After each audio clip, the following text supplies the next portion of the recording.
વલસાડના college road ઉપર મધમાખીઓના હુમલાથી 3 લોકો ઈજાગ્રસ્તોને સારવાર હેઠળ અલગ અલગ હોસ્પિટલમાં 108 મારફતે ખસેડાયા. ઘટનાની મળતી માહિતી મુજબ વલસાડના તિથલ રોડથી એમ સ્ક્વેર મોલની બાજુમાં થઈ કોલેજ ખાતે જતા માર્ગ ઉપર મધમાખીઓ દ્વારા એક 37 વર્ષીય મહિલા ઉપર હુમલો કરાયો હતો.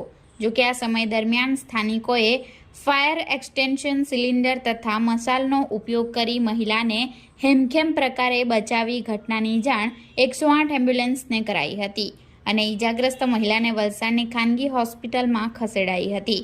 આ ઘટના બાદ ગણતરીના કલાકોમાં જ અન્ય એક મહિલા તથા એક યુવક ઉપર મધમાખી દ્વારા હુમલો કરાયો હતો, જેમને પણ 108 એમ્બ્યુલન્સ મારફતે વલસાડની અલગ અલગ ખાનગી હોસ્પિટલોમાં ખસેડવામાં આવ્યા હતા.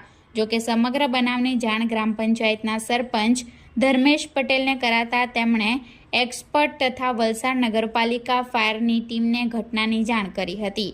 વહેલી તકે યોગ્ય નિકાલ લાવવા માટે તજવીજ હાથ ધરી હતી. સમગ્ર બાબતે કોલેજના વિદ્યાર્થીઓ તથા આસપાસના રહીશોમાં ભારે ભયનો માહોલ જોવા મળી રહ્યો છે.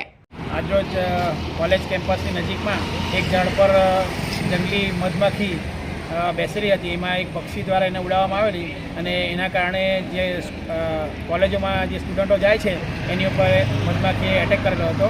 એની અંદર 2 જણા એમાં ઇન્જર્ડ થયેલા છે અને એને 108 દ્વારા હોસ્પિટલમાં લઈ જવામાં આવ્યા. તો આ મધમાખીના નિકાલ માટે તમે કઈ પગલાં લેશો? મધમાખીના નિકાલ માટે જે એના જૂના જાણીતા એના જે મધ કાઢે છે એમને સાંજે બોલાવવામાં આવ્યા છે. તો એમના દ્વારા એ મધને અહીંથી ઉડાવીને બીજી જગ્યાએ શિફ્ટ કરવામાં આવે.